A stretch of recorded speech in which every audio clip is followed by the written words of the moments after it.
स्वदेशवासी बंधुगण, आज हमारी स्वतंत्रता श्रृंखला के अंदर आज तीसरा अध्याय गांधीयन थॉट ऑफ पॉलिटिक्स पे मैं कुछ बोलने जा रहा हूँ। गांधी को जब साउथ अफ्रीका में 3 पाउंड टैक्स छूट पर गोखले ने उपहार दिला दिया तो अंग्रेज़ों ने उसको हीरो बनाना आरंभ किया।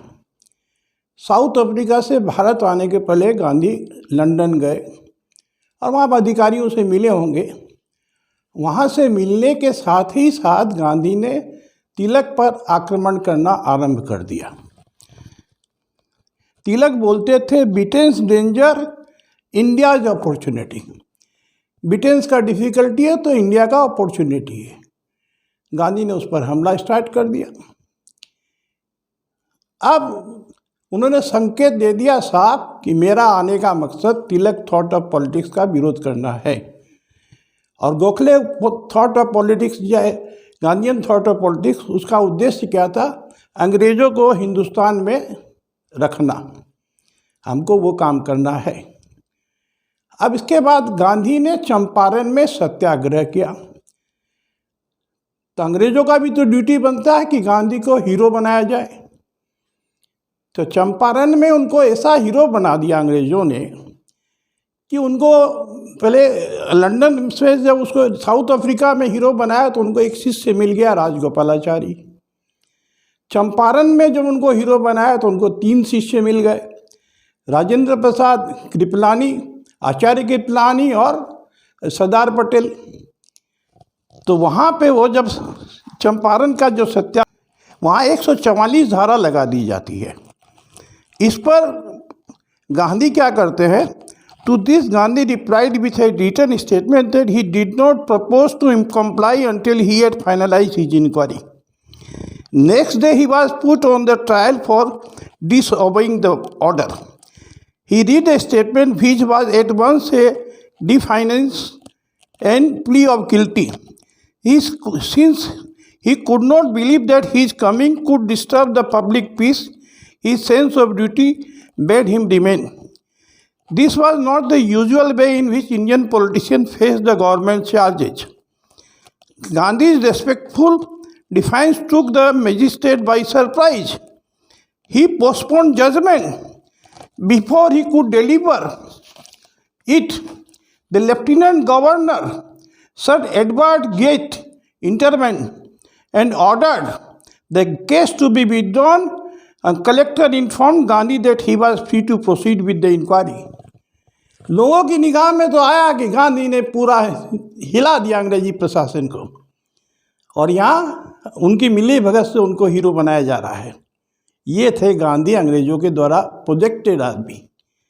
इसके बाद गांधी को आप देखिए कि उन्होंने कांग्रेस पर अब अधिकार हो गया उनका। तो कांग्रेस पर उनको अधिकार करने के पहले उन्होंने एक नया शब्द गढ़ा, नॉन वॉयलेंट नॉन कॉपरेशन। पर कांग्रेस के लोग उसको पास नहीं कर रहे थे। तब मोतीलाल नेहरू ने उसको सुझाव दिया, इसमें एक स्वराज का भी क्लॉज लगा दो, शब्द जोड़ दो, तो पास हो गया। गांधी ने वहाँ प्रॉमिस किया 1 साल में स्वराज ला दूंगा। कांग्रेस ने पास किया कि 1 साल में स्वराज ला देगा। लोगों को इतनी हौफ थी, साउथ अफ्रीका को घबरा दिया, इंडिया में पूरा तहलका मचा दिया है, तो ला सकता है। पर क्या किया गांधी ने? स्वराज का आंदोलन नहीं किया, उसने खिलाफत मूवमेंट किया। उसके लिए कोई कांग्रेस से परमिशन नहीं मिला था। और खिलाफत मूवमेंट क्या था कि हिंदुस्तान में हिंदू और मुसलमानों को यूनाइट करके अंग्रेज़ों के विरुद्ध वातावरण बनाना, और अफ़गानिस्तान का अमीर हिंदुस्तान पर हमला करेगा और यहाँ इस्लामिक राज्य की स्थापना होगी। फिर अंग्रेज़ों ने क्या किया? इस्लामिक जो अफ़गानिस्तान का अमीर था उसको ही पलट के वहाँ बच्चा साको को बैठा दिया। अब वो जब बैठ गया, ना गांधी को खबर मिली तो बहाना ढूंढता कैसे आंदोलन को वापस लें। इस बीच में चोरी चोरा में पुलिस ने बहुत अत्याचार किया था वहाँ की जनता पर। तो जनता ने उसके प्रतिवाद में थाना को पुलिस वालों को मार डाला। तो गांधी को बहाना मिल गया कि इसमें अहिंसा ढुक गई है, हिंसा डूब गई है, और उसने अपने आंदोलन को वापस ले लिया। ये थे गांधी। पहला आंदोलन उन्होंने स्वतंत्रता का नहीं किया, करना था स्वराज के लिए आंदोलन, किया टर्की के लिए आंदोलन। फिर 7 बरस बीत गए और गांधी बेवकूफ़ बनाते रहे, चरखा कातो, अमुक करो तमुक करो, स्वतंत्रता की बात नहीं करते। तब 1928 में कलकत्ते में अधिवेशन हुआ कांग्रेस का, तो गांधी ने एक प्रस्ताव रखा कि डोमिनियन स्टेट हमको मिले, इसका हम प्रस्ताव। तो सुभाष बोस ने उसमें संशोधन किया कि हमको पूर्ण स्वराज चाहिए, कंप्लीट इंडिपेंडेंस चाहिए। तो उसमें जब वोट हुआ तो 1350 वोट तो गांधी के पक्ष में पड़े और 973 वोट सुभाष बोस के पक्ष में पड़े। वो प्रस्ताव पारित नहीं हुआ, पर गांधी सरप्राइज हो गए कि 973 लोगों ने सुभाष बोस के पक्ष में वोट दिया है पहली अटेम्प्ट में, तो अगले अटेम्प्ट में तो पास करा लेगा। तो गांधी तो बहुत बुद्धिमान थे, तो उन्होंने खुद ही, जब लाहौर में अधिवेशन हुआ, खुद ही पूर्ण स्वराज का प्रस्ताव रखा, और वो तो पास होना ही था अनोनिमस। अब इसके बाद क्या किया, उनको तो अंग्रेजों का भी काम करना है, पूर्ण स्वराज की लड़ाई नहीं लड़नी है। पूर्ण स्वराज को उन्होंने बदल दिया नमक सत्याग्रह में। इस तरह फिर बेवकूफ़ बनाते रहे। गांधी ने बोला, फिर इसके बाद कांग्रेस के लोगों का भी धैर्य रखने का एक समय सीमा है ना। तो 39 में जब कांग्रेस के लोग देखे तो इससे मुक्ति पाना चाहिए, तो 3000 कांग्रेस के ऑल इंडिया में सदस्य थे जिन्होंने सुभाष चंद्र बोस को 205 वोटों से जीता, और गांधी के हाथ से तो कांग्रेस निकल गई। गांधी ने खुद कहा, ये मेरी पर्सनल हार है, सीतारामैया की हार नहीं है। पर अब गांधी तिकड़म बिड़ाने लगे कैसे कांग्रेस को रिकैप्चर किया जाए। तो कांग्रेस की जो वर्किंग कमेटी होती है उसको कांग्रेस का इलेक्टेड प्रेसिडेंट बनाता है, उसके 15 सदस्य होते हैं। तो गांधी के कांग्रेस में 2 टायर सिस्टम था। 3000 मेंबर तो कांग्रेस प्रेसिडेंट को इलेक्ट करते थे, डे टू डे काम के लिए एक 400 AICC की कमेटी भी थी। तो सुभाष बाबू जब त्रिपुरी अधिवेशन में अध्यक्षता करने नहीं पहुंच पा रहे थे, स्टेज पर थे, बीमार थे, वो बोल भी नहीं सकते थे, उनके बिहाफ में कांग्रेस वर्किंग कमेटी के सदस्य, उनके भाई, उन्होंने उनका भाषण पढ़ा। उन्होंने जब भाषण पढ़ा तो उनको प्रिसाइड करना चाहिए था। नेहरू ने क्या किया, उनके हाथ से माइक छीन लिया और एक प्रस्ताव दिया कि गांधी जी हमेशा कांग्रेस प्रेसिडेंट और वर्किंग कमेटी बनाते थे, तो कांग्रेस की वर्किंग कमेटी गांधी बनाएंगे। तो ये प्रस्ताव उन्होंने पारित करा लिया 400 मेंबरों में। अब सुभाष बोस के हाथ पांव में उन्होंने बेड़ी डाल दिया कि वर्किंग कमेटी नहीं बना सकते हैं। तो सुभाष बोस गांधी को बोलते वर्किंग कमेटी बनाओ, गांधी बोलते मैं कैसे वर्किंग कमेटी बना सकता हूँ, ये तो कांग्रेस के संविधान का हनन है। इस तरह सुभाष बोस को परेशान कर दिया। बिना वर्किंग कमेटी के कांग्रेस प्रेसिडेंट करेगा क्या। उन्होंने रिजाइन किया, और इतना जनमत कांग्रेस का सुभाष बोस के साथ था, उसको उन्होंने अवहेलना करके कांग्रेस को फिर रिकैप्चर कर लिया। अब तीसरा, जब द्वितीय विश्व युद्ध लगा तो गांधी पहले जाके बोल दिया अंग्रेजों को, हम तुम्हारे साथ हैं, कांग्रेस तुम्हारा साथ देगी। न कांग्रेस में वर्किंग कमेटी, कहीं भी डिसीजन नहीं, डिस्कशन नहीं। अचानक सुभाष चंद्र बोस ने 1938 में कांग्रेस प्रेसिडेंट के रूप में क्विट इंडिया मूवमेंट का एक प्रस्ताव बनाया था। ये रहा देखिए। तो नेहरू ने जाकर कहा कि ये सब प्रस्ताव मीटिंग में नहीं आना चाहिए, क्योंकि गांधी सबको पसंद नहीं करता है। तो सुभाष बोस ने उसके बावजूद मीटिंग बुलाई। तो कांग्रेस की वर्किंग कमेटी तो पहले ये गांधी की बनाई हुई थी, कोई भी मेंबर नहीं पहुंचा। एक मेंबर उनका जब आई, शरद बोस थे, वो पहुंचे, तो बिना कोरम में मीटिंग ही नहीं हुई। तो द्वितीय विश्व युद्ध में गांधी को अंग्रेजों का साथ देना है, अंग्रेजों के विरुद्ध कोई आंदोलन नहीं करना है। पर अचानक 1942 में क्या हो गया कि गांधी ने क्विट इंडिया मूवमेंट चालू कर दिया, जिसका सुभाष बोस का उन्होंने 38 में विरोध किया था। वही ड्राफ्टिंग, वही सब कुछ। इसके पीछे एक कलकत्ते में एक ये बहुत बड़े क्रांतिकारी थे, उन्होंने एक किताब लिखा था, उस समय मेरे को समझ में नहीं आया।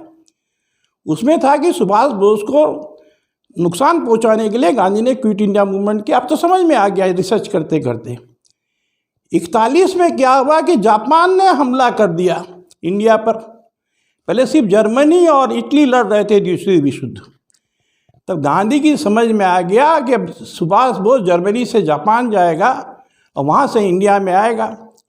60% जो कांग्रेस के मेंबर थे वो सुभाष बोस के समर्थक थे। तब गांधी ने क्विट इंडिया मूवमेंट करके उनको जेल में भिजवा दिया, ताकि सुभाष बोस जब इंडिया में आए तो उनको कभी भी उन लोगों का समर्थन नहीं मिले। सुभाष बाबू ने जो भारत छोड़ो आंदोलन का रूपरेखा बनाया था, उसको गांधी ने एज इट इज रखा। उसमें सिर्फ एक संशोधन किया कि quit India but keep your army here. यदि अंग्रेज अपनी सेना को यहाँ पे रखेंगे तो भारत को छोड़ेंगे क्यों? वो सेना के बूते ही तो देश पर शासन करते हैं। अब आते हैं, ये 3 मूवमेंट गांधी ने किया। और बताइए कौन सा मूवमेंट किया जो अंग्रेजों के विरुद्ध हो, डाइवर्ट किया? गांधी में 45 में जब चुनाव हुआ तो वो 2 ही पॉइंट पे चुनाव हुआ। मुस्लिम लीग ने कहा हमको पाकिस्तान चाहिए, हम हिंदुओं के साथ नहीं रह सकते हैं, और कांग्रेस ने कहा हम हिंदुस्तान का बंटवारा नहीं कर सकते हैं। गांधी ने कहा हिंदुस्तान का बंटवारा मेरी डेड बॉडी पर होगा। किंतु क्या है, गांधी के हाथ में 60 लाख कांग्रेस के मेंबर थे। उसने क्या प्रतिवाद किया? कांग्रेस को आह्वान किया कि चीना का प्रतिवाद करो, देश को यूनाइटेड रखना है। गांधी ने चुपचाप नेहरू को ऑर्डर दिया और 10 मई को नेहरू ने कागज पे साइन कर दिया और नेहरू और जिन्ना ने और देश का बंटवारा कर लिया। न कहीं कांग्रेस में न कहीं देश में कोई रेफरेंडम लिया न कुछ लिया। गांधी बहुत अधिक बुद्धिमान थे, हम क्या बोलेंगे इसको, इतना ग्लैमरस कर दिया, चालाक, वो सब तो बोल नहीं सकते, संत महात्मा थे ना, सच बोलते थे। जब राजनीति में आए तो उन्होंने कहा कि भाई हिंदुओं की कमजोरी को समझ लिया कि हिंदुओं की कमजोरी है साधु संत, उसके पीछे हो जाते हैं। तो महावीर स्वामी के जो अनुयायी है उसका ड्रेस पहन लिया और अंग्रेजों को बचाना है, हिंसा की बात करने लगे। तो लोगों ने विश्वास कर लिया है तो संत है, सही बोलता है। हिंदुओं का मन जीतना है तो 2 बात बोलने लगा, राम राज्य मतलब हिंदू समझेंगे कि हिंदू राष्ट्र बनाएगा गांधी। और दूसरा बात बोला, जिस दिन देश स्वाधीन होगा उस दिन मेरा पहला काम होगा कि गाय हत्या बंद होगी। बहुत बढ़िया बात। जब देश स्वाधीन हो गया तो राजेंद्र प्रसाद उनके पास लाखों पोस्टकार्ड लेके पहुंचे गांधी के पास कि भैया आपने प्रॉमिस किया था 40 बरस भी 28 बरस से लोग इंतजार कर रहे हैं, गौ हत्या बंद हो। मैं कैसे ये काम कर सकता हूँ? दूसरों पर अपनी इम्पोज नहीं कर सकता। जो गाय को काट के खाना चाहते हैं उस पर अपनी इच्छा को इम्पोज नहीं कर सकता हूँ। उसी तरह 1945 में वोट लिया, देश का विभाजन मेरी डेड बॉडी पे होगा। और देश का विभाजन करते समय क्या बोला कि 2 देश से अलग होना चाहते हैं, उनको मैं कैसे रोक सकता हूँ? तो वचन भंग करने में गांधी संत Mahatma great man of the world, वो वचन भंग जनता इतने दिनों से आशा कर रही थी, गाय का कटना बंद होगा, देश का विभाजन नहीं होगा, और देश का विभाजन करके उन्होंने 2 टुकड़े कर दिए। शर्म भी नहीं आया, क्योंकि इमीडिएट पावर चाहिए। कहीं कोई परमिशन नहीं, AICC, कहीं पब्लिक जो इतने MP MLA जीते किसी से भी, गांधी बस सब कुछ है। नेहरू ने तो एक बार कहा, गांधी ने हमको मना किया तो मैं साइन नहीं करता देश के विभाजन पर। तो गांधी ने तो किया ना। अब देश में चालाकी देखिए नेहरू की कि 15 अगस्त को हमारा देश डोमिनियन स्टेटस में था। लॉर्ड माउंटबेटन यहाँ का गवर्नर जनरल था और लॉर्ड माउंटबेटन ने नेहरू को शपथ दिलाई ब्रिटेन की महारानी के नेतृत्व में। तो 15 अगस्त कैसे हमारा स्वाधीनता दिवस हो सकता है? 15 अगस्त तो हमारा देश का विभाजन दिवस है। आज ये बोलते हैं 15 अगस्त हमारा स्वाधीनता दिवस है। तो 15 अगस्त को यहाँ का गवर्नर जनरल माउंटबेटन क्यों था? जो हमारा भाई प्रेसिडेंट हाउस है उस पर यूनियन जैक का झंडा क्यों फहरा रहा था और बरसों तक फहरा रहा? माउंटबेटन इस देश पे राज कर रहा था। आज यहाँ का जो चीफ ऑफ मिलिट्री कमांडर था वो तो अंग्रेज था। तो 15 अगस्त हमारा स्वाधीनता दिवस कैसे हुआ? ये तो हमारा विभाजन दिवस हुआ। स्वाधीनता दिवस पाकिस्तान का हुआ कि नए राष्ट्र का निर्माण हुआ। ये तो हमारा शोक का दिवस है, शोक मनाने का दिवस है। उसको बना दिया स्वाधीनता दिवस। जब संविधान सभा की मीटिंग खत्म हुई नवंबर में, तो डॉक्टर भीमराव अम्बेडकर ने कहा 26 जनवरी को भारत का स्वाधीन होगा, इस दिन हमारा संविधान होगा। और 26 जनवरी हमारा देश का स्वाधीनता दिवस है, उसको बना दिया गणतंत्र दिवस, ताकि लोग भूल जाएंगे देश का विभाजन हुआ। और गांधी ने क्या देश के लिए क्या, देश को टुकड़ाई तो किया और उसकी जन्मदिन पर छुट्टी दे दिया, नेशनल हॉलीडे। नेशनल हॉलीडे 3 ही है इंडिया में, 26 जनवरी, 15 अगस्त और गांधी के जन्मदिन पर। और जिसने भारत का विभाजन किया वो भारत का राष्ट्रपिता कैसे हो सकता है? उसको राष्ट्रपिता बना दिया। वो हर हफ्ते, अम्बेडकर ठीक ही बोलते हैं, यदि गांधी का जन्मदिन का छुट्टी और 15 अगस्त का सही विश्लेषण हो तो गांधी को लोग भूल जाएंगे। यहाँ तो हर हफ्ते गांधी को याद दिलाया जाता है। कोई भी विदेशी डिग्निटरी जाता है उसको राजघाट ले जाते हैं और नोट पर भी उसका फोटो छाप दिया। तो अभी भी वर्तमान सरकार को सोचना होगा, इतिहास में इतना ग्लोरिफिकेशन उनका किया गया है, गलत है। हमारे लोगों को सच पढ़ाया जाए। कल ही इतिहास की किताबों में वैदिक इतिहास से लेकर सब ठीक किया गया है। तो देश को स्वाधीन सावरकर और सुभाष ने किया। कल मैं जब बोलूँगा, इस बात पे बोलूँगा, उसका मोदी जी को भी इस पर कुछ कार्रवाई करना चाहिए। इतिहास की किताबों में जो गलत पढ़ाया जाता है। आज गांधीवादी बोलते हैं कि गांधी अहिंसा का पुजारी था। तो उनकी जो अहिंसा थी सिर्फ अंग्रेजों को बचाने तक थी। भगत सिंह को फांसी होगी, गांधी ने टस से मस नहीं हुआ, क्योंकि भगत सिंह ने कि अंग्रेज को मारा था। अंग्रेज के विरुद्ध कोई हिंसा है उसको रोकना है। किंतु स्वामी श्रद्धानंद को अब्दुल रशीद ने मारा, उसने बहुत अच्छा काम किया। तो महावीर की ड्रेस पहन लेने से, सफ़ेद कपड़ा पहन लिया जैन स्वामी की तरह, आप अहिंसा के पुजारी हो गए क्या? वहाँ तो कोई डिफरेंस नहीं था। इवन कीड़ी मकोड़ा को भी मारा जाता था, तो जैन धर्म में डिफरेंस नहीं होता है। दूसरा ये बोलते हैं हमने चरखे से आज़ादी दे दी। तो हिंदुस्तान में इन्होंने 1920 में चरखा आंदोलन चालू किया। हिंदुस्तान में 7 लाख गांव हैं, बोले विलेज इंडस्ट्री है ये। तो 1934 14 बरस में सिर्फ 5000 गांव तक चरखा पहुंचा और 1940 में जाके सिर्फ 15,000 गांव तक चरखा पहुंचा, जो 2% ऑफ द विलेज है। माना 98% में तुम्हारा कोई आंदोलन में नहीं पहुंचा। गांधी वाली बोलते हैं हमने विदेशी वस्त्रों की होली चलाई। अरे विदेशी वस्त्रों की होली तो सावरकर ने चलाई। जब बंग भंग का आंदोलन हुआ तो पूना में तिलक की उपस्थिति में उन्होंने विदेशी कपड़ों की होली जलाई। तुमने तो दूसरों को कॉपी किया। जय हिंद, वंदे मातरम।